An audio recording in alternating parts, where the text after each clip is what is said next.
올해 지금 한국은행 기준으로는 2월로 이제 금리 인상이 7번 하다가 멈춘 상황입니다. 네. 그리고 미국도 곧 뭐 피봇 이런 이야기 했잖아요. 그러니까 네. 금리 인상 올리다가 이게 꺾인다. 이게 이제 기대감이 있었던 연초 분위기인데 네. 이제 오늘 기준으로 봤을 땐 그것도 아닌가 봐요. 지금 금리 상황을 어떻게 풀어가야 되는지 좀 쉽게 알려주세요. 일단은 립 서비스라고 보자. 아직까지는. 립 서비스라는 게 그러니까 네. 좋은 쪽의 서비스가 아니라 그러니까 약간 엄포를 놓는. 자, 일단 첫 번째 연준의 역할은 무작정 경기 부양시키고 에블바디 해피하게 만드는 게 연준의 역할이 아니라 안 좋을 때는 좀 좋아지게 만들고 너무 좋을 것 같으면 좀 누르고 이렇게 네. 변동성을 줄여주는 이게 연준의 역할이에요. 네. 근데 연준이 할 수 있는 일이 뭐냐? 연준은 통화정책을 하는 기관이지 재정정책을 쓰는 기관이 아니잖아요. 근데 통화정책이 과연 이렇게 경기를 띄우거나 누르거나 하는데 얼마나 큰 힘을 발휘할 수 있는가라는 게 사실 좀 모호해요. 근데 연준이 절대로 해서는 안 되는 발언 하나가 그거예요. 사실 통화정책의 힘이 그렇게 강력한지 모르겠다. 이게 팩트인데 연준은 절대 그 발언을 하면 안 돼요. 된다. 네, 그러니까 화폐 시스템과 연준이 그 화폐 시스템에서 무슨 역할을 하는지, 돈이란 건 도대체 무엇인지 이런 큰 얘기, 이거 얘기하는데 1시간 넘게 걸리거든요. 아무튼 벌써 어려워요. 네.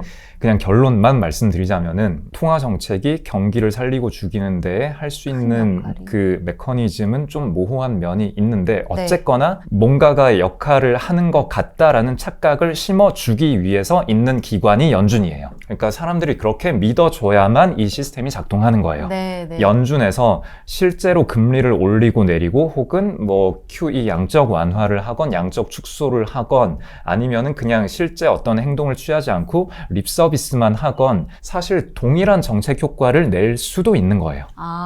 실제로 올리거나 내리지 않더라도. 근데 립 서비스가 그 연준이 할 수 있는 가장 가벼운 선택이잖아요. 그렇죠. 그냥 말 한마디 했다가 다음 달 됐을 때 아닌가벼 해버리면 그만이니까. 일단 현재 연준의 상황은 뭐냐면은 올릴 만큼 올려놨고 근데 네. 인플레이션이 상당히 꺾여가고 있었고 그러다가 살짝 인플레이션 꺾이는 데에 살짝 제동이 걸렸어요. 2월 지표에서. 네, 그쵸? 네. 예, 거기까지는 다 아시죠? 그럼 살짝 제동이 걸린 상황에서 그럼 연준이 할 수 있는 방법이 실제 금리를 더더더 많이 올려가지고 사람들한테 쇼크를 줄 것인가. 그렇게 하기에는 실제로 인플레이션에 제동이 걸렸냐라고 하기에는 조금 애매한 면이 있거든요. 그래서 연준 입장에서는 혹시 모르니까 일단은 말빨로 일단 좀 눌러놓고 지표를 계속 확인해보자 라고 생각할 가능성이 좀 있는 것 같아요. 그래서 이런 발언, 좀 강력한 발언을 할 수밖에 없었을 거고 그래서 실제 금리 인상이 끝난 그 최종 금리가 예정 지금 보통 한 5% 생각하고 네, 있잖아요. 네. 근데 뭐 여기서 5.5나 6까지 바라보고 있을 것인가에 대해서는 아직은 결정하지 않지 않았을까 정도의 기대를 하고 있는데 약간 그 생각에 대한 확신이 저도 조금씩은 약해지고 있는 중이긴 해요. 일단 오늘 기준으로 밤에 또 고용지표 나오니까 네. 대표님도 이거 다 네. 체크하려고 하시는 네. 거잖아요. 네. 그렇죠? 그러면은 이제 이 립서비스에 그치고 정말 우리가 생각하는 최종금리를 더 높이진 않을 수 있겠구나. 이게 확인이 되면 작년보다 금리에 대한 영향력은, 그러니까 시장이 받는 영향력은 줄어들 수 있는 거예요? 민감도가? 근데 문제는 저는 그래서 터미널 레이트가 얼마냐라는 거는 별로 중요하지 않은 것 같거든요. 터미널 레이트라고 하는 거는 그 금리 인상이 끝나는 그 최종 금리. 최종금리요? 예. 그 높이가 뭐 작년에는 4.5냐 5냐를 가지고 논쟁을 네. 했었고 지금은 대충 5인 것 같은데 네. 5에서 5.5냐 막 이걸 가지고 네. 그러니까 5.5 가는 거 아니야? 막 이러면서 막 의학하고 있잖아요. 네. 근데 저는 터미널 레이트의 높이는 그다지 중요하지 않은 것 같고 그것보다는 그 금리 인상이 멎은 이후에 다시 금리를 낮출 것이냐 낮추지 않을 것이냐. 근데 저는 낮추지 않을 거라고 생각하거든요. 근데 사람들은 아까도 이제 피벗이라는 단어를 언급을 예. 하셨잖아요. 근데 피벗의 정의가 그때그때 좀 바뀌어요. 네. 처음에 금리 인상을 막 할 때는 피벗이라고 하면은 당연히 금리를 낮추는 거라고 사람들이 다 생각을 하고 있었는데 그렇게 이해했어요. 네, 근데 작년 말쯤 되니까 사람들이 너무 마음이 힘들다 보니까 금리 인상이 끝나는 것만 해도 피봇 아니야? 막 그렇게 정의가 바뀌어 있더라고요. 네. 그래서 그 전까지는 저는 피봇 같은 건 없습니다라고 계속 얘기를 하고 있었는데 예. 제가 그런 얘기를 막 하니까 그 인터뷰어 분께서 금리 인상을 멈추는 것만 해도 것도. 피봇 아닌가요? 라고 하길래 언제 정의가 그렇게 바뀌었죠? 하고 저는 깜짝 놀랐는데 작년 4분기에 되게 맘 편하게 주식할 때가 되었다라고 말씀을 드릴 수 있었던 게 이런 식으로 인상을 멈추기만 해줘도 너무 감사합니다 막 이러고 있었다라는 거잖아요. 그러니까 사람들이 너무 힘들어하고 기대치가 낮아져 네. 있었고 그러니까 주식이라는 건 결국은 심리에 의해서 굉장히 많은 영향을 받기 때문에 네. 사람들의 심리가 그 정도로 부정적으로 가 있다라는 거는 굉장히 마음을 편하게 만드는 요소거든요. 근데 이제는 다시 또 1월 들어서 야성이 올라왔고 사람들의 네. 기대치가 좀 높아져 있고 이런 상황에서 금리 인상을 멈추는 것이 피봇이다라고 얘기를 하는 사람은 예전보다는 많이 사라진 것 같아요. 네, 그래서 다시 금리 인하를 기대하는 목소리가 많이 커지고 있는 것 같고, 근데 제가 너무 단순하게 생각하는 건지는 모르겠지만 고용이 좋으면 금리 인하 안 해요. 할 이유가 없어요. 네. 금리 인하는 경기가 망가져야만 하는 거예요. 근데 경기 좋잖아요. 네. 미국 중심으로는 네, 좋잖아요. 그러니까 연준은 미국을 위한 기관이에요. 네. 그러니까 사람들이 연준이 너무 세계 경제를 괴롭히고 있다. 어쩔 수 없으면 미국이 너무 힘이 센데 미국이 세계 경제를 위해서 뭘 희생을 해줘야 될 이유는 전혀 없거든요. 연준은 미국의 기관이에요. 그렇죠. 근데 그런 말씀을 또 하시는 분들이 있어요. 아니, 달러를 이렇게 전 세계에서 쓰고 있는데 그러면은 이 달러 시스템을 잘 유지를 하기 위해서 연준이 뭘 좀 해줘야 하는 되는 거 거 아니냐. 아니야. 그럼 달러 쓰지 말던가. 네, 이건 냉정한 거예요. 네네. 달러를 안 쓰면 되는 거예요. 근데 왜 써요? 쓰는 게 더 좋으니까. 필요하니까. 네, 필요하니까. 그러니까 이거는 경제 논리에 의해서 냉정하게 돌아가는 거고, 우리가 달러 안 써도 되는데 미국을 위해서 달러 써주는 거 아니잖아요. 그러니까 우리도 달러를 쓰는 게 더 편하니까 쓰는 거고, 미국은 그걸 활용을 하는 거고, 그러니까 주고받는 관계에 있는 거예요. 미국이 어디 강력하게 압박을 해가지고 무슨 군대에서 총을 들이밀면서 너네 달러 써? 이렇게 하고 있는 거 아니잖아요. 거꾸로 말해서 그럴 수 있는 거죠. 그러니까 미국이 금리를 너무 올려서 세계 경제가 붕괴가 돼가지고 결국은 달러 시스템이 무너질 것 같은 상황이 되면은 네. 돈을 풀어줄 거예요. 네. 근데 아직은 그렇지 않잖아요. 그렇지 않기 때문에 연준은 미국만 보고 있는 거예요. 근데 미국은 너무 좋으니까 네. 미국이 안 좋아질 때가 되면 그때 다시 금리를 낮추겠죠. 근데 이거를 미국이 경기가 좋은 상황에서 금리를 낮추면 그것도 그거대로 문제예요. 이거 일단은 연준의 배임이 될 수도 있고요. 네. 그렇게 돈 풀었을 때 다시 막 거품 생기고 하면 그 다음에 거품 꺼졌을 때 그게 또 감당이 안 되거든요. 그렇죠. 연준의 역할에 대해서 한 번 더 또 곱씹게 되는 그런 구간인 것 같아요. 그러니까 민감도가 낮아진 거는 맞긴 한데 이건 또 심리의 영향을 받기 때문에 계속해서 시장에 대해서 어떤 심리가 지배하느냐도 확인을 해야 하고 미국 지표도 확인을 해야 하고 이에 따라 금리의 시나리오도 계속해서 열어두면서 체크를 해봐야 될 것 같아요. 그러면 금리를 내릴 가능성은 거의 없다고 하셨잖아요. 그러면 근데 실업률이 급등하면 내리겠죠. 그렇죠. 지표가 네. 만약에 정말 최악으로 찾았다 혹은 미국 경기가 네. 정말 침체에 들어간다. 네, 연준이 어쩔 건지를 예측하는 게 큰 의미가 의미가 없어요. 없다. 연준은 그냥 지표를 보고 대응하는 기관일 그쵸. 뿐이거든요. 그래서 네, 네. 물론 연준이 우리보다 훨씬 더 많은 지표를 보고 있겠지만 그 기본적인 지표는 우리도 다 보고 있기 때문에 네. 대충 이거 보고 만약에 우리가 연준 입장이라면, 그러니까 우리가 정책 당국자라면 이렇게 하고 싶겠구나, 이런 건 추측이 되거든요. 네. 행동하는 용기라는 책 읽어보시면 돼요. 책 두꺼워요. 이만큼 두껍거든요. 빡세요.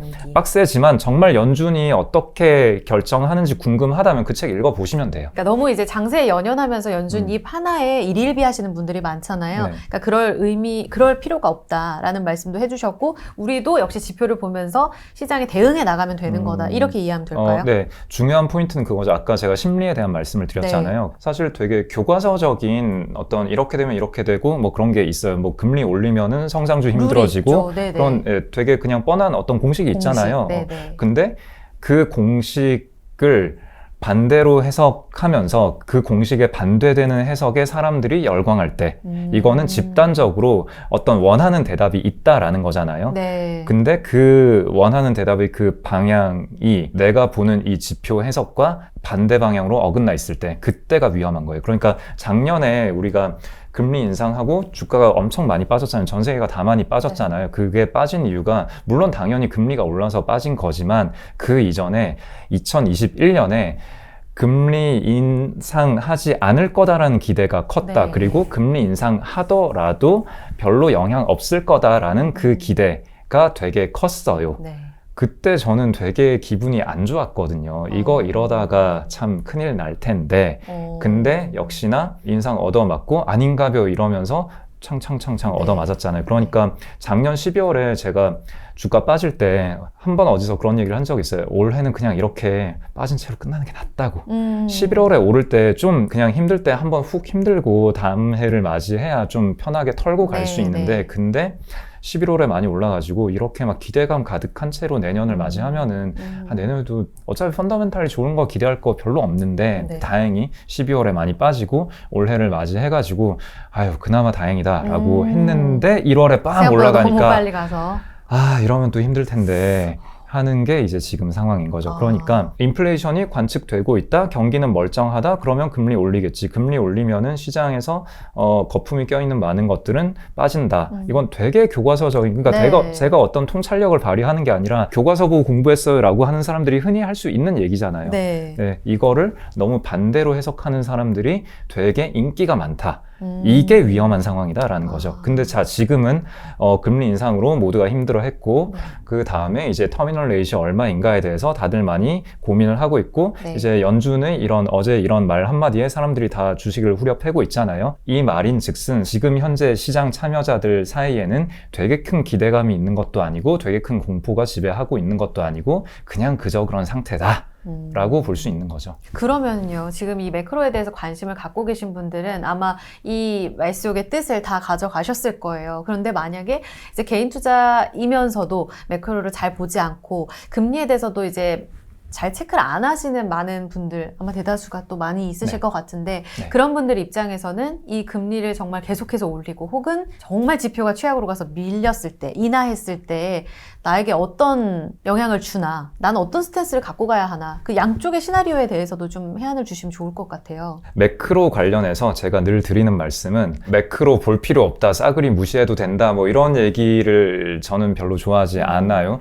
우리가 흔히 하는 실수는 뭐냐면은 매크로 탑 다운 형태의 의사결정이에요. 매크로 여러 지표를 보고 지금이 시장에 진입해야 될 때인가 아니면 빠져나갔다가 기회를 기다려야 될 때인가 여기에 대한 판단을 먼저 하고 그 다음에 자 그럼 지금 진입할 때라면 어떤 섹터가 가장 좋은가요? 결정하고 그러면 그 섹터에서 가장 좋은 주식은 무엇인가요? 결정하고 이게 탑 다운 의사결정 방식이죠. 네네. 이거 성공률이 되게 낮은 방식입니다. 근데 수많은 매체에서는 네. 이런 식으로만 얘기를 하잖아요. 지금이 좋은 때냐 아니냐. 일단 그런 의사결정 프로세스 자체가 별로 승률이 높은 의사결정 방식이 아니다라는 얘기는 대부분 지적하지 않아요. 근데 자 그러면 이 탑다운에 반대되는 의사결정 방식은 바텀업 방식이겠죠. 네. 그러니까 자 주식이라는 걸 사서 내가 돈을 벌기 위해서는 어떤 주식을 사야 하는가.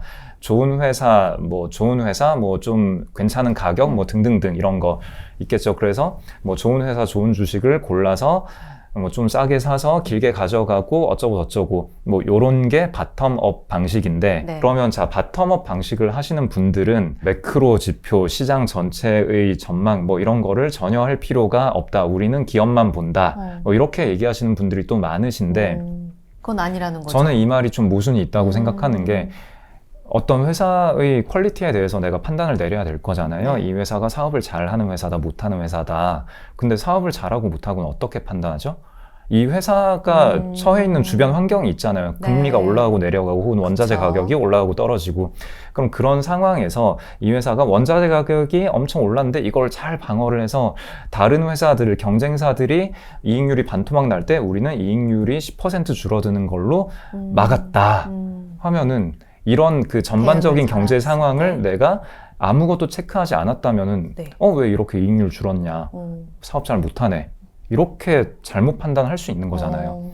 그러니까 주변 환경들에 대해서 세상이 어떻게 굴러가고 있는지를 내가 이해하고. 일단 보고 이런 상황에서 이 회사는 꽤 힘들겠네 혹은 이 회사 그냥 가만히 앉아만 있어도 돈 벌겠네 근데 실제로 성적표는 어떻지? 라고 까봤을 때 그거랑 비교를 해봐서 그 비교의 결과 이 회사 훌륭하네 혹은 지금쯤이면 돈 잘 벌어야 되는데 왜 못 벌었지?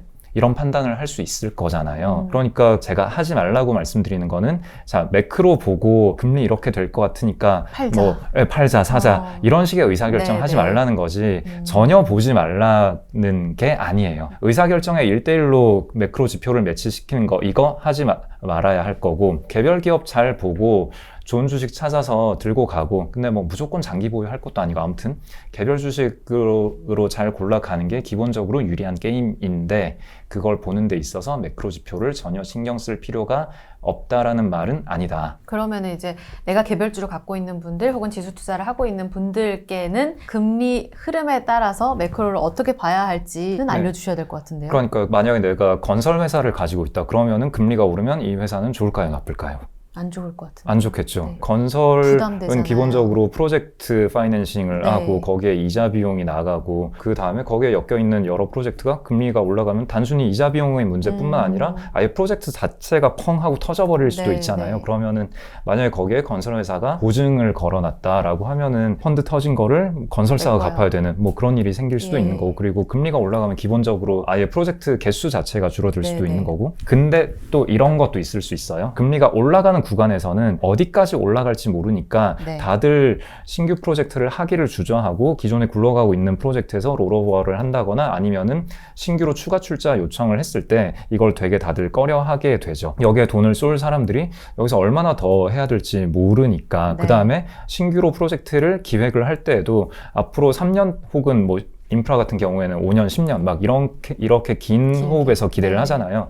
뭔가 프로젝션을 해야 되는데 거기에서 터미널 레이시 얼마일까가 수익성을 되게 크게 좌우하거든요. 근데 만약에 터미널 레이시 얼마가 될지 모르겠지만 일단은 금리 인상이 쭉 되다가 끝났다만 네. 하더라도 앞으로 더 올라가지 않는다만 최악은 되더라도 아니겠다. 프로젝션이 가능하거든요. 그러면은 어느 정도의 수익성에 따라서 돈을 쏠 기관들이 달라질 뿐이지 아예 없진 않단 네. 말이에요. 그러면은 터미널 레이시 어딜지 모르겠다라는 불확실성 때문에 다들 뭔가 우려를 하고 있다가 이제 멈췄다라는 것만 확인되면 또 다들 참여를 할 수도 있거든요. 그래서 아까 네. 터미널 레이시 얼마일지보다는 일단은 멈추는 것 자체가 더 어떤 중요할 수 영향을 주는지. 있다라고 말씀을 드렸던 게 그런 거고, 아무튼 건설사와 금리의 관계에 대해서는 이런 식으로 복합적으로 생각을 해볼 수 있다라는 네, 거죠. 금리가 올라가면 기본적으로 건설사에 안 좋은데 그렇다고 해서 높은 게 무조건 안 좋은 건 아니고 올라가다가 멈추는 것만으로도 꽤 좋은 효과가 있을 네. 수 있다. 아무튼 이런 식으로 업종별로 뭐 금리가 됐든 유가가 됐든 아니면 곡물 가격이 됐든 환율이 됐든 그 업종별로 그 영향 받는 게 되게 다른데 그거를 파악하는 거는 기업 분석의 기본이죠. 예. 거인의 업계 2권에 나옵니다. 근데 코스피를 보면 그래도 많이 올라왔어요. 1월 대비로 봤을 때. 사실 작년 말에도 괜찮았잖아요. 대표님 분위기. 그리고 다시 흔들렸다가 작년 말에 코스피 11월 말씀하시는 거죠? 네네. 네. 했다가 12월 어떻게 끝나는지 되게 중요하다라고 하셨는데 끝나고 1월에 막 흔들리더니 다시 또 올라가더라고요. 2,500까지는 아니지만 그래도 한참을 놓고 봤을 때 3,300을 기대하셨던 분들께는 아직도 먼 이야기 같긴 합니다. 그 얘기를 한번 풀어가 볼까요? 올해 어떻게 보고 계세요? 올해요? 그죠? 네, 2023년 3월 10일입니다. 네, 네. 그 어제 파월 인터뷰에서 금리 인상 더 빡세게 해야 될 것 같다 이런 얘기를 하면서 미국장 망하고 한국장도 망하고 네 그런 날입니다. 2,400이 깨졌어요. 오늘 기준으로. 그렇죠. 지금 양회하는 중이니까 양회에서 중국. 이제 리창 총리가 총리 자리에 올라갈 거고 그러고 나서 이제 경기부양책 패키지가 막 쏟아질 거다라고 저는 기대를 하고 있어요. 네네. 최근에 양회에서 GDP 전망치 발표를 하잖아요. 네. 전망치라고 해야 할지 목표치라고 해야 할지 뭐 모르겠으나 어쨌거나 발표를 하는데 그게 기대에 미치지 못했다라는 얘기가 나오면서 이번 주에 또 시장이 좀 안 좋았는데 근데 저는 5% 정도면은 그래도 꽤 열심히 하겠다라는 거 아닐까라는 생각이 들었는데 시장에서는 좀 마음속의 숫자는 좀 컸던 것 같아요.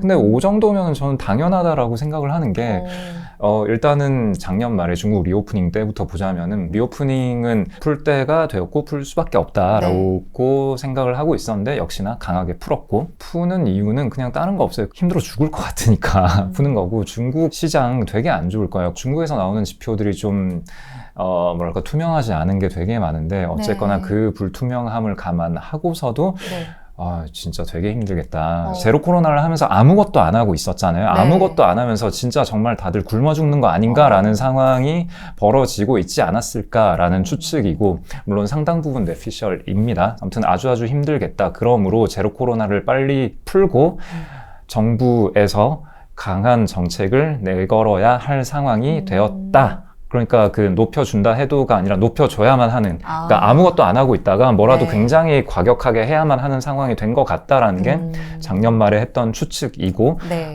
근데 역시나 제로 코로나를 되게 빠르게 풀어주고 그 다음에 이제 경기 부양 패키지가 나와야 하는데 그거를 그때 내는 것보다 양회를 하면서 내는 게 순서가 맞거든요. 네. 그리고 그 5% 목표치에 대해서는 우리 이 정도밖에 안 하겠다가 아니라 아무리 열심히 하더라도 이것밖에 안 되기 때문에 일단 기대치는 이 정도로 낮춰놓고 우리 정말 열심히 할 거예요에 가깝지 않을까라는 게 제 해석인데, 물론 틀릴 수도 있어요. 어쨌거나 5%로 낮춰 잡았다라고 해서 이거를 중국에서 열심히 하지 않겠다라고 해석하는 거는 좀 틀릴 수 있는 해석이지 않을까라고 생각을 하고요. 어쨌든 저는 중국이 올 한 해 열심히 하겠다라는 기대감을 꺾기에는 아직은 이르다라고 생각을 하고요. 그러니까 그렇게 기대치를 꺾을 이유는 없고 이거는 충분히 자연스러운 일이다. 중국뿐만 아니라 중국이 열심히 해주기를 미국을 제외한 전 세계 모든 국가가 바라고 있고요. 예, 그래서 중국이 뭔가 했을 때 우리도 협력해서 같이 뭘 좀 해보자. 그리고 제발 우리나라 와서 돈 좀 써주세요. 라고 다들 손을 벌리고 기다리고 있을 거예요. 그러니까 이게 맥락이 작년 말에 뭐 탈세계와 신냉전 이런 얘기 엄청 많이 했었잖아요. 저는 그거 보면서 참 여러분 그거 아닙니다 라고 생각을 많이 했었는데, 그것과 이어지는 맥락에서 다른 나라들도 다 같이 좀, 물론 미국 눈치를 보면서 좀 너무 대놓고 할 수는 없지만 어쨌거나 유럽이나 그 여러 나라 국가들도 다 너무 힘들어 죽을 것 같은 상황이거든요. 그러니까 뭐라도 해야 됩니다. 근데 이제 미국만 상황이 너무 좋기 때문에 뭘 하지 마라, 중국이랑 뭘 하지 마라 라고 미국이 강하게 얘기를 하고 있는데, 이거는 옛날부터 늘 그랬어요. 미국은 자기네 사정 좋을 때 자기네 위주로 세계 질서를 재편을 하고 싶어 하는데, 거기에 좀 뭐 저기 서방의 자유주의 진영이라 하더라도 거기에 따라가는 신용을 하면서 좀 그 뒤로는 그런 미국 주도의 질서에 대해서 되게 불편해하는 모습을 예전부터 다 보여왔습니다. 그러면은 우리가 이번에 중국의 리오프닝 아직 5%라고 실망할 단계 아니고 기대에 꺾지 않아도 되고, 그런 측면에서 수출이나 리오프닝 소비 측면이나 기대한 것을 감안해 봤을 때 코스피는 괜찮다? 아니요. 이렇게 이해도 돼요? 아니요. 아니에요? 아니요. 그러니까 경제 망하지 않는다, 대한민국 망하지 않는다 정도고요. 저는 한국의 성장률은 안 좋게 나올 거예요. 어차피 코스피 시총이 이제 1900조 원자리 왔다 갔다 하는데 뭐 순이익 전망치 뭐 작년 초에는 뭐 180조 기대하다가 작년 연말 됐을 때 올 한 해 기대치 150조까지 낮아졌는데 뭐 당연히 낮아지는 거고, 근데 140조, 130조 이렇게까지도 낮아질 수 있어요. 그러면 140조 된다 치고 1900조면은 이거 힘들거든요. 아, 비싸군요. 비싸다라고 하기에는 이게 반도체 다운 사이클이기 때문에 다운 사이클에서 PER이 과거 밴드 대비해서 높은 편입니다 라고 하는 건 큰 의미는 없어요. 그래서 비싸니까 도망가자는 아닌데 싸니까 사세요도 아닌 거고, 재미없다. 또 그래서 홍 대표는 코스피 박스권을 전망하시는군요. 이렇게도 말씀을 하시는데, 뭐 박스권이니 상승장이니 그런 건 저는 잘 모르겠고요. 어쨌거나 지금이 매력적인 가격대는 아니다. 그러니까 매력적인 가격대라 함은 지금 시점에서 코스피 인덱스에 투자를 했을 때 장기적으로 한 10년 보유한다라고 했을 때 뭐 연 8에서 10% 정도 기대할 수 있느냐라고 했을 때 그거 잘 모르겠다. 그것보다는 좀 낫지 않을까. 그 정도의 얘기인 거지. 올 한 해가 뭐 횡보할 겁니다, 마이너스일 겁니다, 이거는 저는 모릅니다. 어떻게 기대치를 좀 낮춰야 하나? 근데 그것도 아니고 상방에 대해서는 너무 기대치를 높게 가져서는 안 되고, 그렇다고 해서 비관적으로 볼 필요도 없다. 이렇게 좀 단순하게 답을 여쭤봐야지 했는데 또 그것도 아니다라고 말씀을 하셔서, 그러면 이렇게 여쭤볼게요. 2달 전에 지금 싼 거 너무 많습니다라고 말씀하셨거든요. 그렇죠, 맞습니다. 지금이 3월 10일이니까 10월 한 달 내내 제가 그 얘기를 했었고요. 12월에도 그 얘기를 했었죠. 그런데 지금 다시금 2390포인트거든요. 코스피가 지금 기준으로 봤을 때 2달 전이 거의 한 2100대였으니까 그것과 비교를 해봤을 때 이 시가총액 이야기를 하셨잖아요. 그런 거 다 버리고 그냥 종목별로 기회를 봤을 때 지금 들어가기엔 그럼 늦은 건가요? 살 주식이 없진 않은데 싼 종목이 예전보다 많이 사라졌어요. 작년 10월 그리고 11월에 반등할 때도 그렇고 12월에 다시 주가 빠졌을 때도 그렇고 여전히 살 주식은 많다. 그러니까 이게 지수가 오른다라고 해서 살 주식이 뭐 다 같이 올라서 사라지는 것도 아니고, 지수가 빠진다라고 해서 살 주식이 갑자기 많이 생기는 것도 아니고, 그러니까 항상 지수와 개별 주식이 서로 연동이 되는 건 아니에요. 근데 작년 10, 11, 12월은 지수 무관 어쨌거나 살 주식은 굉장히 많은 상태였는데 올해 1월, 2월이 지나고 났더니 뭐 좋은 주식들이 꽤 있기는 한데 네. 그 작년 4분기 그때는 진짜 막 이거 찍어보면 아 이거 너무 좋고 저거 찍어보면 저거 너무 좋고 왜 이런 훌륭한 주식들이 왜 이 가격에 와 있습니까? 이런 게 되게 많았거든요. 네. 그러니까 평소에는 되게 아 막 좋기는 한데 아 비싸서 이거 사서 너무 내가 얼마 올라서. 벌 수 있겠나 싶은 그래도 너무 좋으니까 조금이라도 사볼까? 이런 생각이 드는 주식들이 많은 게 원래 정상이에요. 네. 그게 정상인데 그런 주식들이 이게 왜 이 가격에 있어? 그런 데가 되게 많습니다. 근데 그게 이례적인 상황인 거예요. 보통 한 5년에 한 번, 10년에 한 번 정도 그런 때가 오는 거고 살 주식 별로 없을 때가 정상이에요. 그래서 지금 이제 제가 싼 주식 많이 사라졌다, 없지는 않다라고 하는 게 자, 이제 지수도 많이 올랐고, 개별 주식도 재미없습니다. 앞으로 다 횡보할 거고, 그런 얘기가 아니라, 그냥 네. 평범한, 늘 자유롭다. 그저 그런 시장이다. 어. 라는 거죠. 계속해서 여쭤보면 사실 19년 동안 이제 초과 수익 냈다라는 말씀도 제가 들었는데 30년 그 이상으로 갈 때 주식은 더 승률이 높다라는 이야기 들었습니다. 그러니까 지금 1년부터 10년까지 업력이 쭉 되더라도 아마 힘든 세월을 계속 보내고 계실 투자자분들이 많으실 거예요. 대표님은 이 힘든 손실의 구간을 어떻게 이겨내시는지 개인 투자자분들께 좀 해결 방법을 알려주시면 좋을 것 같아요. 이건 아주 단순한 그냥 통계에서 확인이 되는 건데, 그 나심 탈렙의 행운에 속지 마라라는 책 읽어보시면 나와요. S&P 500의 경우에 그렇다고 합니다. 나심 네. 탈렙 분석으로는 1년 승률이 98%인데 그러면은 내가 1년에 한 번 결과를 확인한다. 그러면은 93%, 100명 중에 93명은 돈을 벌었네라고 확인을 할 거잖아요. 근데 만약에 6개월에 한 번 확인한다, 3개월에 한 번, 1개월에 한 번 이렇게 확인하는 빈도가 짧아질수록 그 승률이 되게 떨어지잖아요. 이 시스템의 속성이 결국 1년 지나면 93%, 100명 중에 93명은 돈을 번다라 하더라도 내 잔고를 확인하는 그 빈도가 짧아질수록 결국 반반 정도가 되거든요. 100명 중에 50명은 돈을 벌어 있고 50명은 손해봐 있고. 근데 그러면은 시스템의 속성이 유리한 확률이라 하더라도 우리가 그때그때 계속 확인할 때마다 손해본 거를 확인하는 빈도가 높아지면은 어떻게 되죠? 질 확률이 높. 그러니까 왜 질 확률이 높아지죠? 할 수 있습니다. 그러니까요. 네. 그러니까요. 그리고 또 만약에 이겨 있으면은 또 어떻게 되죠?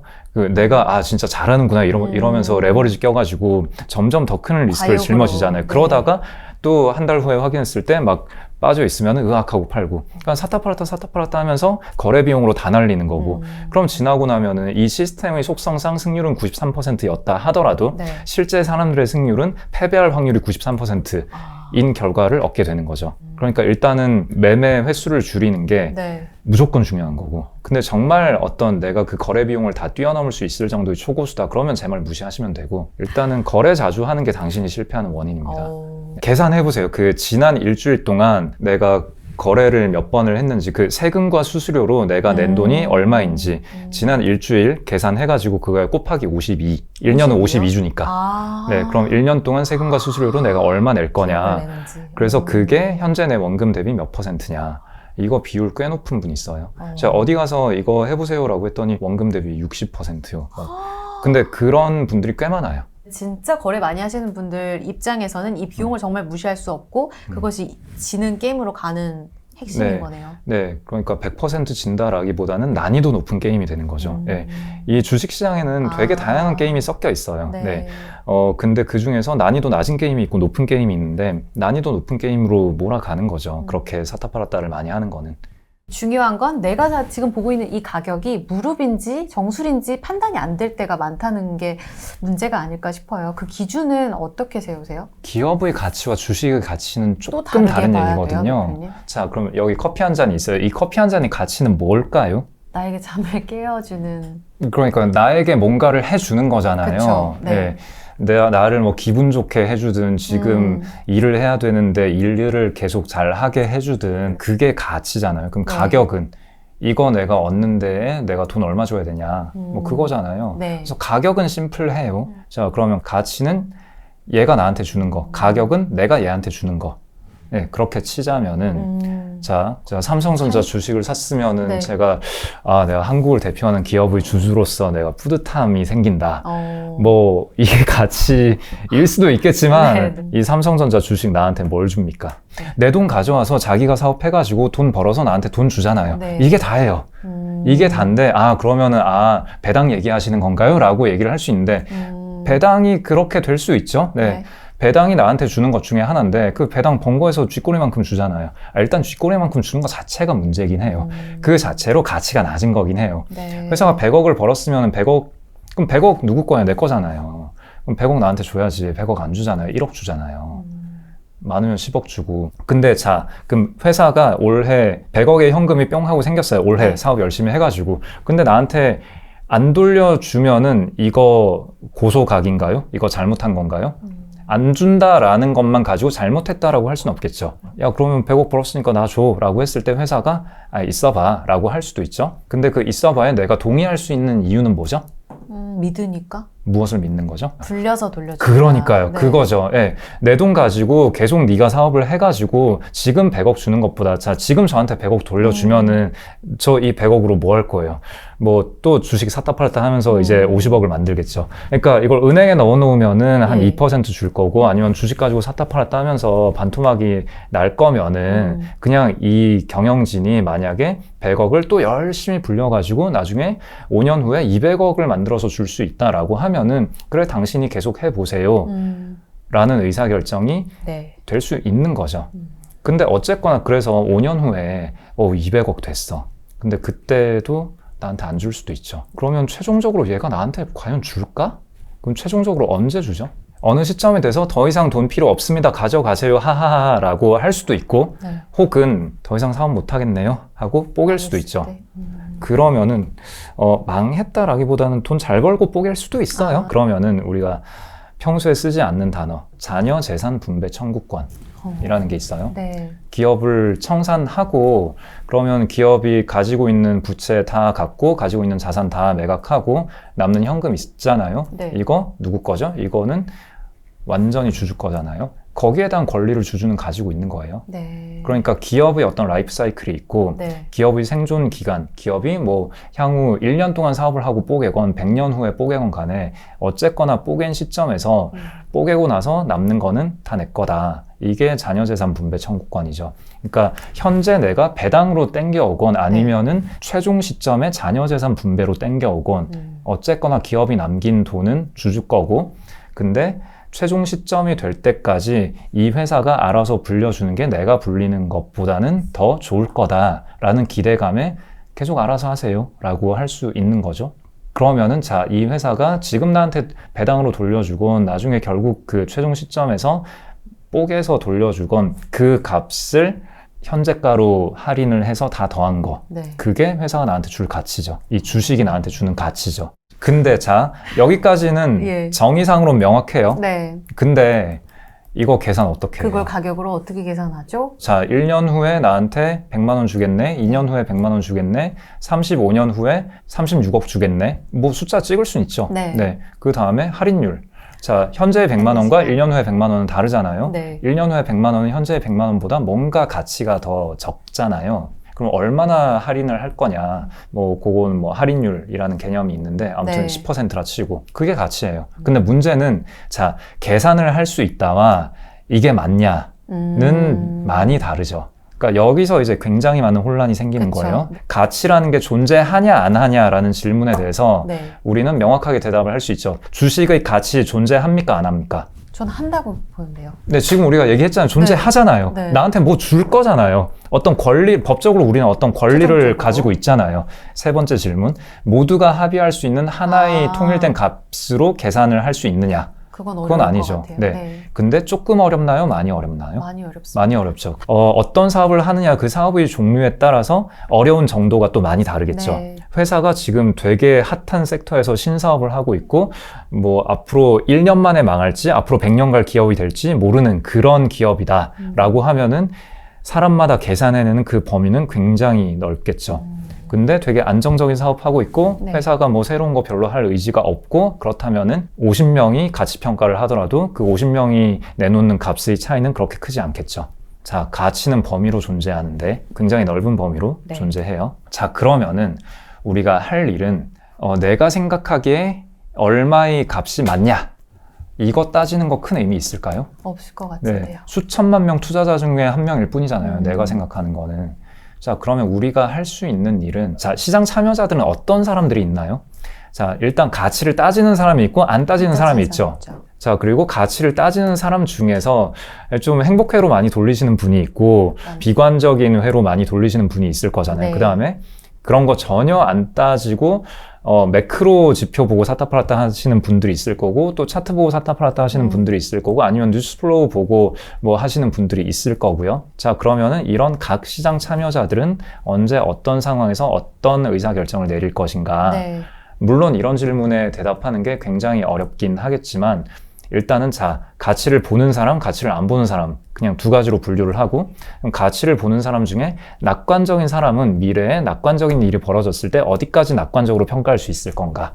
그 다음에 비관적인 사람이 미래에 비관적인 일이 터지고 비관적으로 평가를 했을 때 얼마나 낮은 가격을 매길 수 있을 것인가. 이 정도 질문에 대답을 할 수 있다면은 합리적인 사람이 이 주식을 샀다 팔았다 했을 때 어느 정도의 가격대에 있을 것인가 라는 판단을 할 수 있죠. 네. 그걸 바탕으로 현재의 가격을 딱 봤을 때 이 레인지 안에 가격이 있을 수도 있고 그 레인지보다 훨씬 위 혹은 훨씬 아래의 가격이 있을 수도 있잖아요. 네. 자, 이 합리적인 범위 안에 가격이 들어와 있다 라 하면은 지금 이 회사는 펀더멘탈 많이 보는 사람들이 이 주식을 들고 있구나. 그럼 펀더멘탈이 좋은 일이 일어나면은 이 회사의 주가가 오를 가능성이 있고 아니면 좀 빠지고 그러겠네. 그리고 합리적인 사람들이 매매를 하고 있기 때문에 주가가 빠지면 빠질수록 싸네 라고 사줄 사람들이 좀 많겠네. 그리고 주가가 오를수록 비싸네 라고 팔 사람들이 좀 많겠네. 아니면 자, 어떤 범위가 있는데 말도 안 되는 그 범위 상단보다 훨씬 더 높은 가격에서 막 왔다 갔다 하고 네. 있다. 그러면은 이건 야수의 심장을 가진 사람들만 이 주식을 샀다 팔았다 하고 있는 거구나. 네. 그럼 여기에서 내가 PER, PBR 따지고 있으면은 안 되겠구나.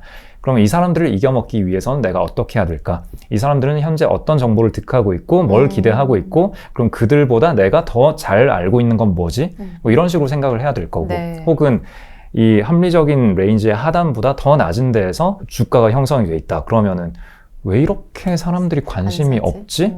어차피 합리적으로 보고 펀더멘탈 보고 살 사람들은 이미 다 들고 있을 거잖아요.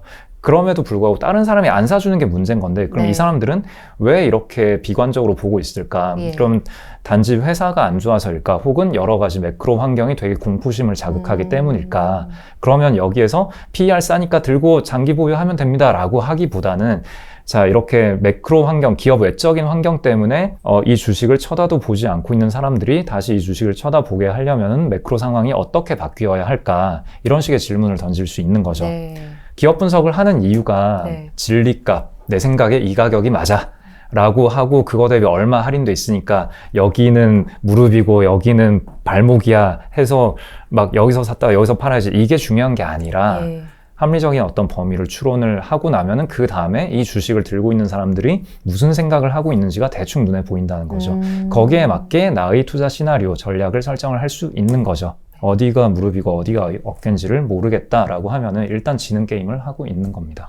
가치는 범위로 존재를 한다. 이게 핵심인 것 같고요. 여러분들께서 그 합리적인 범위를 위쪽, 아래쪽으로 내가 산정해서 딱 어디가 무릎이다가 아니라 그 무릎의 범위를 계산해 내고 있는지를 고민해 봐야 될 것 같다라는 생각을 한 번 더 해보게 됩니다. 네, 제가 동학개미운동 이후에 삼성전자를 되게 싸게 샀다고 혼자 자부하고 있었거든요. 그래서 나는 잘 산 것 같아 라는 생각을 했었는데, 아마 삼성전자 이 국민주를 정말 다양한 구간에서 진입하신 분들이 많으실 것 같아요. 지금 가격의 가치의 범위를 어떻게 내가 산정해야 되는지 그 의사결정을 하는 그 경로를 쭉 알려주셨잖아요. 그런 측면에서 내가 정말 잘못된 투자를 하지 않았나라는 생각을 저는 다시 한번 해보게 되는 것 같습니다. 다시 한번 가서 제가 삼성전자가 나에게 주는 것부터 시작해서 내가 보는 적정 범위는 그래서 얼마인가를 한 번 더 고민해 봐야겠다, 이런 생각을 저는 해봤습니다. 저 제대로 이해한 거 맞아요? 굉장히 대표님? 정리를 잘 하시네요. 이렇게 막 던져도 이거를 이렇게 주워 담아 주시다니. 와, 감사합니다. 여러분들도 꼭 한번 고민을 해보셔야 될 것 같아요. 근데 사실 이 개인 투자자분들이 왜 삼성전자, 네이버, 카카오 사셨어요? 라고 질문을 했을 때 사실 기업 분석하기 너무 어렵고요. 그럴 시간 없고요. 라고 핑계 대시는 분들도 많고 그래도 삼성전자 안 망하겠지, 네이버 안 망하겠지 라는 마음으로 이제 개별주를 고르신단 말이죠. 이런 분들에게 어떤 방법이 정말 맞는 방법입니다 라고 개별주 투자에 있어서 좀 조언을 주시면 좋을 것 같아요. 우리가 되게 크게 착각하는 게 주식의 가치라는 게 무엇인가에 대해서 좀 깊이 고민을 안 하시거나 좀 잘못된 컨셉을 가지고 있는 분들이 맞죠. 되게 많아요. 네네. 그 경제가 잘 굴러가고 네. 그 경제 안에서 기업이 돈을 잘 벌고 그 다음에 그 기업이 번 돈을 주주를 위해서 잘 써야 주식의 가치가 생기는 거예요. 그러니까 경제 주체는 되게 많잖아요. 네. 예, 경제가 잘 굴러가도 기업이 돈을 잘 못 벌 수 있고 기업이 돈을 잘 벌더라도 이 돈을 주주를 위해서 쓰지 않으면은 주주 가치는 없는 거예요. 그래서 보통 삼성전자, 네이버, 카카오, 오케이, 한국을 대표하는 개별 기업들이죠. 망하지 않겠죠. 한국 경제가 망하지 않을 거고 그 한국을 대표하는 그런 대기업들이 망하지 않을 거죠. 그렇다 하여 주주에게 훌륭한 가치를 제공해 줄 수 있을 것인가는 모른다라는 거예요. 1년에 10조를 벌더라도 주주 가치는 빵원일 수도 있어요. 그래서 정말 그냥 나라 망하지 않을 테니까 라는 생각으로 어떤 의사결정을 하고 싶으시다면은 그냥 지수 베팅을 하시고요. 근데 다시 말하지만 지수 베팅 하더라도 전반적인 사회적인 합의가 주주 가치를 전혀 중시하지 않는다라고 하면은 이것도 성과가 좋지 않을 수가 있어요. 그러니까 이 메커니즘에 대해서 고려하지 않고 그 다음에 기업에 대해서 분석해 보지도 않고 주식을 사는 거는 부동산 뭐 하나 살 때 안 가보고 그냥 서류만 가지고 온라인으로 뭐 판교에 아파트 하나 매수 이거랑 전혀 다를 바가 없는 거예요. 심지어 그 다음에 어떻게 하죠? 다음날 부동산 가격 확인해 보면서 어제 내가 산 아파트 가격보다 오늘 1.7% 빠졌네? 물타기 해야지 한 채 더 매수. 이게 수많은 투자자들이 하고 있는 거예요. 얼마나 황당한 거예요. 오케이, 여러분이 만약에 그 차트 트레이딩을 초고수라면은 뭐 저한테 이런 말 들을 필요 없어요. 네, 그냥 잘 하시면 돼요. 근데 그게 아니라 주식 투자 어떻게 해야 될지 모르겠어요 라고 하시는 분이라면은 기업 분석을 안 하고 주식을 매매하겠다? 그냥 하지 마세요, 제발. 너무 뼈 때리는 조언에 제가 또 수그러드는데 사실 초과 수익을 내려고 개별주 투자를 하시지만 기업 분석을 안 한다. 그러니까 이것이 얼마나 무게감이 있는 건지 개별주 투자에 대해서 한 번 더 고민을 해보시는 게 중요할 것 같고, 이 책에서도 다루고 있지만 지수 투자가 왜 잘 모르는 주식 투자자들이 정말 메인 투자로 해야 하는지에 대해서도 고민을 해보셔야 될 것 같아요. 저는 거기에서 이 책에서 좀 답을 많이 줬다라고 생각을 하거든요. 코스피가 연초에 좀 올랐다라는 이야기 하셨잖아요. 3개월 동안 올라가면서 2,500 가겠는데 하면서 내 계좌를 딱 열어봤더니 아직도 마이너스인, 아마 저 같은 분들 정말 꽤 많으실 거예요. 왜냐하면 수익이 났었을 때도 못 파셨을 거거든요. 그런 상황에서 이 마이너스를 겪고 있는 많은 분들이 계실 텐데 이런 상황 속에서도 좌절할 필요 없다. 정말 수익을 잘 낼 수 있는 방법이 있다. 이렇게 전해주고 계시죠. 일단 여러분 인지하셔야 될 게 힘든 분들 많아요. 기관 투자자도 힘들고 정고점을 회복하지 못한 기관 펀드가 아마 전체의 90% 이상일 거예요. 사람들 심리가 정고점이 다 원금이잖아요. 그러니까 다 그냥 마음은 힘들어하고 있어요. 그러니까 나만 힘든 거 아니다. 아마 저 나오는 거 많이 보신 분들은 아실 거예요. 뭔 얘기하는지. 그냥 이런 거 굳이 열심히 하지 말고 전체 지수를 추종하는 그 시장 전체를 사는 그런 인덱스 펀드 사시고 그냥 가만히 계셔라. 그게 그냥 맘 편하게 돈 버는 방법이다 라고 말씀을 드려봤고, 아마도 그 답변을 의도한 질문인 것 같아요. 근데 이게 코스피 전체 시장을 추종하는 코스피 게 아니죠? 가지고는 하지 마세요.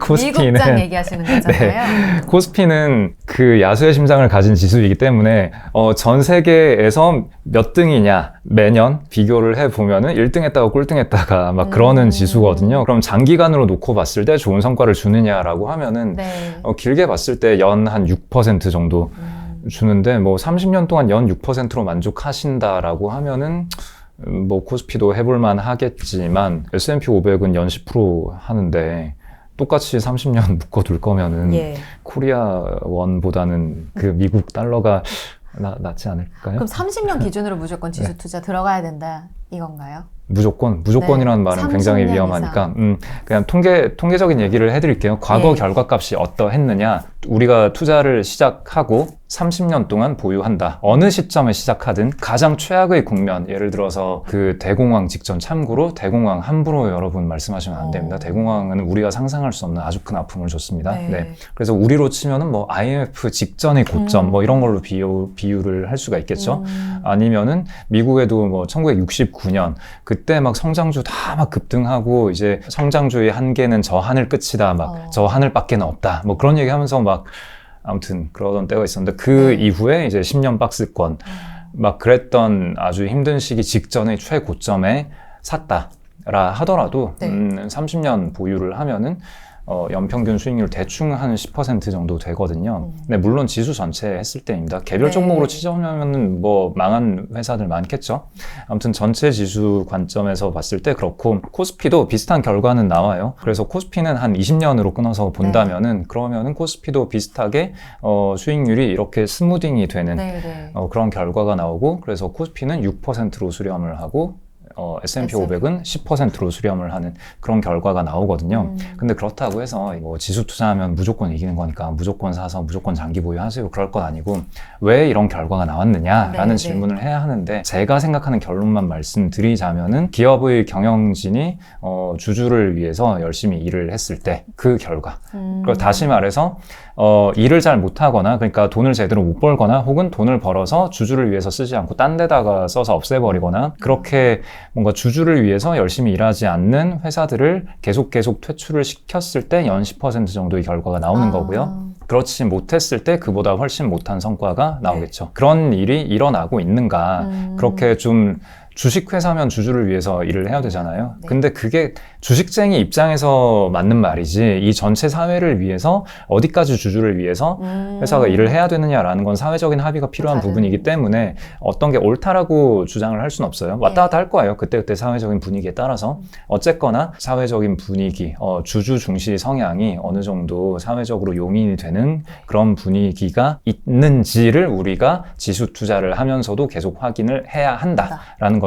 그래서 그런 사회적인 분위기가 30년간 쭉 가면은 그 이후에 되돌아 봤을 때 그래도 연 10% 정도 한 게 미국 주식 시장이고 한국은 그것보다는 주주 중시하는 그런 마인드가 훨씬 약했잖아요. 그래서 한 6% 정도밖에 안 된 거고 그래도 나라가 망하진 않았기 때문에 6%라도 한 거죠. 망했으면은 아예 그냥 빵원 되는 거죠. 어쨌거나 뭐 통계적인 분석의 결과라고는 하지만 통계 분석에는 항상 문제가 있잖아요. 그래서 결과일 뿐이다. 무엇의 결과냐라는 고민 정도는 해야 된다. 근데 어쨌거나 개별 주식이 열심히 하면서 샀다 팔았다 하는 것보다는 성과가 좋을 거예요. 그래서 이 2부의 제목이 어떻게 이길 수 있느냐인 건데 굳이 이겨야 하느냐. 안 이기는 것만 하더라도 아주 우리는 행복한 삶을 살 수 있다. 그런 말씀을 드리고 싶은 거죠. 그러니까 자본주의의 이 체계가 제대로 건강하게만 돌아간다면 지수 투자의 승률이 높아진다는 점, 개별주보다요. 이 흐름을 기억하시면 될 것 같은데 이 주식을 하는 이유 자체가 사실 굉장히 높은 수익률을 생각하고 이제 주식 투자하시는 분들이 워낙 많기 때문에 아시죠? 연초에 SM이 지금 100% 올랐더라고요, 대표님. 그러면 SM 같은 거 사는 게 낫지 않아요? 라고 질문하시는 분들에 대해서는 어떻게 답을 주실 수 있어요? 이미 사셨으면 그 질문 안 하시겠죠. 그건 그렇죠. 네, 그러니까 그냥 아주 단순한 시뮬레이션이에요. 2달 전 시점으로 돌아가서 SM을 샀으려면 내 의사결정 원칙은 어떠해야 하는가? 평소에 나는 어떤 형태로 정보를 취득하고 내 매매 의사결정, 내 투자 의사결정에 어떤 식으로 반영을 했다면은 다시 그 상황이 되었을 때 이걸 살 수 있었을까? 어쨌거나 지금까지로 딱 봤을 때 100%난 거잖아요. 그럼 지금 팔아야 된다는 얘기잖아요. 만약에 지금 홀딩 하다가 한 달 후에 반토막이 났다라고 하면은 또 이게 의미 없는 얘기가 되는 거잖아요. 중요한 거는 의사결정 원칙을 계속 다듬어 나가는 거고 그래서 딱 그 시점으로 갔을 때 살려면은 내가 앞으로는 어떻게 해야 될까? 비슷한 상황에서 그렇게 생각을 하면 되는 거죠. 네. 당연히 SM 샀으면 2배 벌고 축하드려야죠. 네, 훌륭한 거지. 그게 개별 주식의 매력 아닙니까? 네. 근데 사실 말씀드린 이 SM 정말 말씀해주신 대로 지금 시점에서 결론적으로 얘기했을 때 SM이 승산이 지수보다 있었던 것 뿐이지 또 언제 어떻게 바뀔지 우리가 모르는 거기도 하잖아요. 개별 주식에 대해서 고민을 할 때 지수가 어떠하냐라는 건 애초에 머릿속에서 지워버리는 게 좋습니다. 시장 수익률 상회를요? 네. 시장 을 신경 쓰지 않을 때 결과적으로 시장 수익률을 상회하기가 굉장히 쉬워지는 거고요. 내가 시장을 이겨야지라는 마인드를 가지고 개별 주식을 매매하면은 별로 성과가 좋지 않아요. 그러니까 물론 개인 투자를 하면서 그렇게 투자를 하진 않으실 텐데, 그러니까 벤치마크 매매, 그러니까 기관 투자자, 기관 펀드들은 대부분 그렇게 하거든요. 벤치마크를 이기는 게 목표인 네. 형태의 자금이 많이 들어오고, 그럼 벤치마크를 이기기 위해서는 어떤 식의 운용을 하냐면은 일단 삼성전자 한 20% 사놓고, 그 다음에 뭐 LG엔솔, 뭐 현대차, 하이닉스 뭐 이런 거 그 시장 비중대로 쭉 박아놓고, 그 다음에 몇 개 이제 개별 주식들을 이거 좀 괜찮아 보이는 것 같으면 뭐 이거 한 1% 혹은 그 섹터의 그 오버웨이트, 언더웨이트 막 이런 용어를 막 써요. 그래서 지금 2차 전지가 시장에서 이 정도 비중인데 뭐 예를 들어서 7%라면은 나는 2차 전지 좋아 보이니까 8% 사고, 근데 2차 전지 아니야 좀 고점인 것 같아, 좀 줄여야 될 것 같아, 그럼 안 좋은 것 같으면 다 팔아야 돼. 근데 안 좋은 것 같으면은 이제 시장 비중보다 한 1%포인트 낮게, 시장이 7이면은 나는 한 6 정도 사고, 뭐 그런 식으로 포트폴리오를 구성을 해놓으면은 우리가 상상하는, 그러니까 그 펀드 매니저들이 상상하는 이상적인 그림은 시장이 이렇게 변할 때 약간 따라가면서 조금씩 초과 수익을 살짝 쌓아나가는 네. 이런 걸 기대를 하는데 그렇게 안 되거든요. 그러니까 지수를 이기고 싶어서 하는 개별주 투자라는 건 약간 그런 의미예요. 근데 실제로 지수를 이긴 펀드들은 그런 거 신경 안 쓰고 그냥 내가 좋아 보이는 거 그냥 샀는데요, 안 좋아 보이는 거 그냥 팔았는데요. 우리가 금융 자산을 봤을 때 금융 자산의 가치 평가를 하는 모델링 방법이 있고, 물론 여기서 어떤 하나의 딱 떨어진 값으로 뽑아내는 그런 거는 잘 안 됩니다. 그거 오해하지 마시고요. 어쨌거나 장기간 보유했을 때 기대 수익률이 얼마일까, 이런 계산을 우리가 해낼 수 있거든요. 물론 기업 분석을 다 한 다음에 맞든 틀리든 간에 내가 이 주식을 현 시점에서 현재의 가격에서 한 5년 정도 보유했을 때 연환산 기대 수익률이 한 15% 정도 되겠네, 혹은 19% 혹은 25% 정도 기대할 수 있겠네, 이런 식의 계산을 우리가 해낼 수 있어요. 근데 자, 15냐 17이냐 19냐 어느 쪽이든 좋잖아요. 사실 5년 동안 연 15% 벌면 좋잖아요. 25% 벌면 더 좋은 거고, 네. 지수보다 더 잘 버는 건 당연한 거고. 그러니까 개별 주식 투자를 할 때 5년 연환산 기대 수익률 8% 기대하고 주식 사진 않잖아요. 어차피 2자리 이상 기대하고 우리가 개별 주식 매매를 할 건데, 그리고 그게 달성이 됐을 때는 어차피 지수보다는 좋은 수익이 났을 거예요. 그러니까 개별 주식에 대해서 의사결정할 때 이게 지수를 이길 수 있을까, 못 이길까, 이거는 고려할 필요가 없는 거예요. 그래서 SM을 사신 분들 중에 SM이 이번 1월에는 지수를 이길 수 있을 것 같아 라고 생각하고 주식을 산 사람들은 기관 투자자들, 그 아까 말씀드린 벤치마크, BM 플레이 그거 하는 사람들이 그렇게 샀을 수는 있는데, 개인 투자자 혹은 개별주 플레이 하는 기관들이 SM을 샀다면 그걸 사는 의사결정은 그냥 이번에 행동주의 들어오고 이거 해서 뭐 라이크 기획 뭐 이렇게 되면 몇백억 붙을 거고, 그거에 더해서 어쩌고저쩌고 하면은 와 앞으로 한 500억 더 붙을 수도 있겠네, 막 이런 기대를 하면서 샀겠죠. 지수와는 관련이 없는 의사결정이었을 확률이 되게 높아요. 네.